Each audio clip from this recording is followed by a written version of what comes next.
Welcome to Business Recipe. Every business has a recipe. Here's theirs.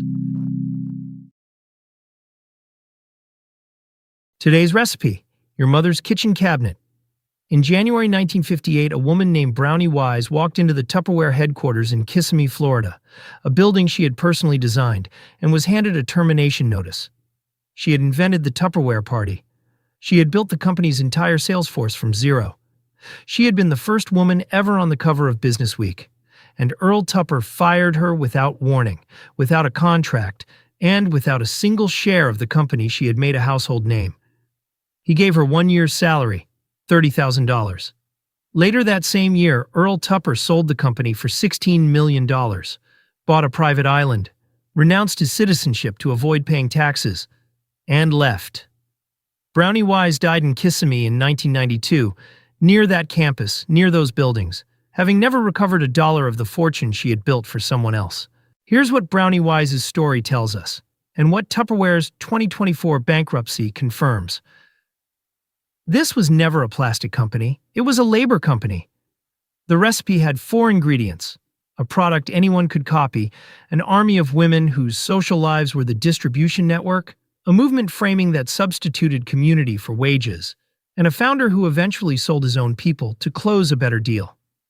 Today we're reading the recipe for a plastic pyramid. We'll see how it was assembled, who it enriched, who it cost, and what the 3 signs look like when a business model built on human extraction finally runs out of humans to extract. Earl Tupper had a problem. In 1946, he invented a flexible polyethylene container with an airtight seal, the burp lid, but he could not sell it. The seal required a physical demonstration. Press the lid's edge down. Release a tiny puff of air. Without that moment shown live, it looked like every other container. Hardware stores couldn't explain it. Sales collapsed. By 1948, Tupper had pulled Tupperware from retail entirely. Brownie Wise came from Stanley Home Products, which ran the Hostess Group demonstration plan, invented by Norman Squires in 1938. Instead of a store shelf, the product gets demonstrated in someone's living room. The hostess invites her neighbors. The consultant shows the thing. The product sells itself through proximity and trust. Wise understood immediately. The burp could not be explained. It had to be shown. The home party was the only viable distribution method for a product that required a live demonstration to exist. In 1950, she started Tupperware patio parties in Florida. By 1951, Tupper had recruited Wise as vice president of marketing and made the home party the sole global distribution channel, a status that would hold for 70 years. The first ingredient: a product locked to a channel that couldn't function without women's social capital. Not just their labor, their friendships, their kitchens, their neighbor lists. Wise didn't just build a sales force. She built a culture. She invented the Jubilee, a 4-day event combining product training, costume parties, and something most of these women had never received in their domestic lives: public recognition, a trophy, applause. Their name called out in front of a crowd. The company published a monthly newspaper called Tupperware Sparks. Wise coined the philosophy: you build the people and they'll build the business. By 1954, 20,000 dealers and distributors worked the network. The second ingredient: Wise's genius, was the emotional architecture.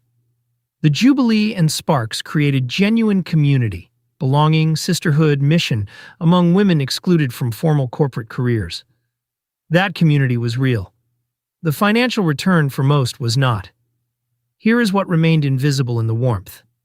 The hostess, the woman who opened her home, sent the invitations, fed the guests, converted her social network into a sales venue, received no commission.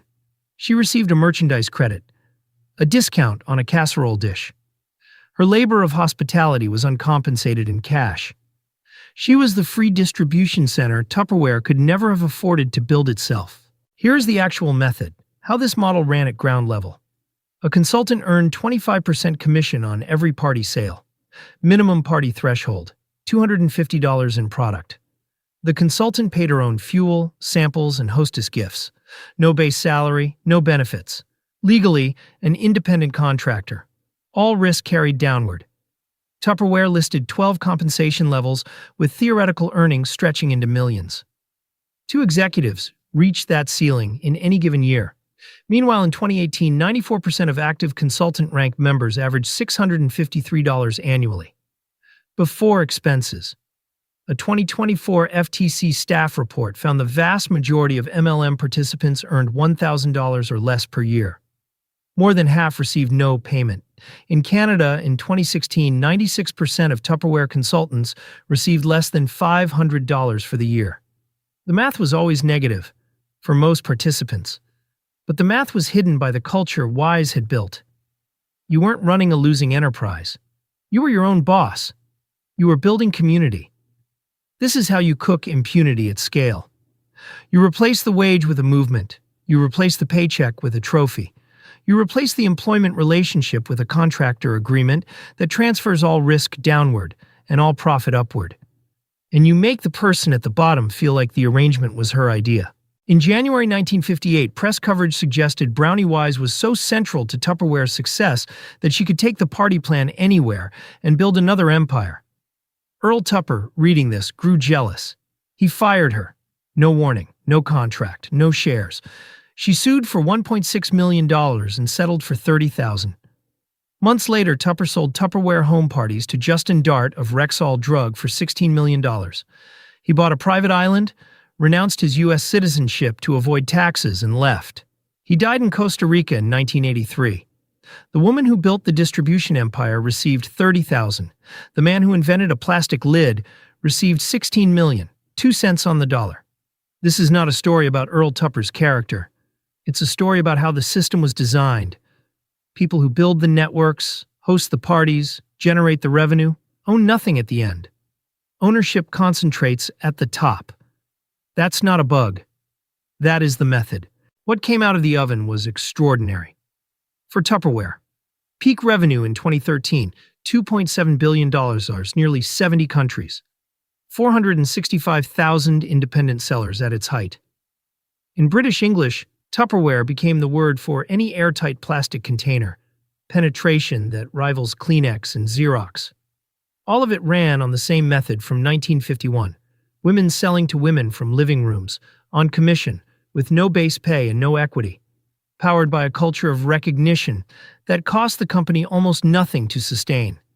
7 decades of social labor value extracted at below minimum wage cost per hour when you account for time, expenses, and the consultant's own product purchases.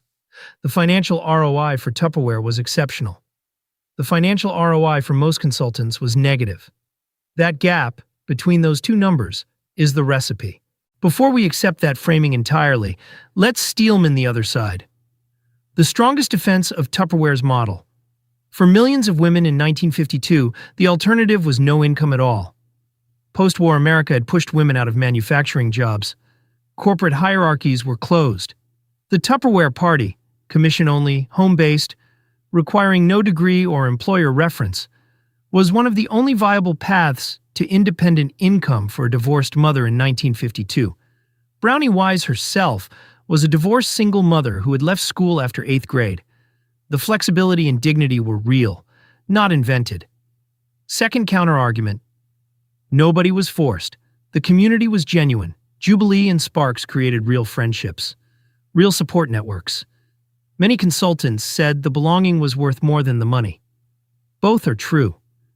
And neither explains why 94% of consultants still average $653 a year in 2018 when women could drive for Uber, sell on Etsy, build a brand on Instagram. The 1952 argument dissolves when the calendar turns to 2012. The question is not whether the model served some women in some era. The question is whether Tupperware ever updated the model to reflect a world where it no longer did. It never did. That is the indictment. In April 2023, Tupperware disclosed it was in danger of going out of business. A going concern warning, issued formally by auditors. Revenue peaked at $2.7 billion in 2013. By 2022, $1.3 billion, a 52% drop in 9 years. The sales force shrank 18% in 2022, and revenue shrank by almost exactly the same amount. Fewer recruiters meant fewer parties meant fewer sales. There was no other lever. No retail, no meaningful e-commerce, just people. When the people left, everything left with them. The company had entered Target and Amazon in 2022.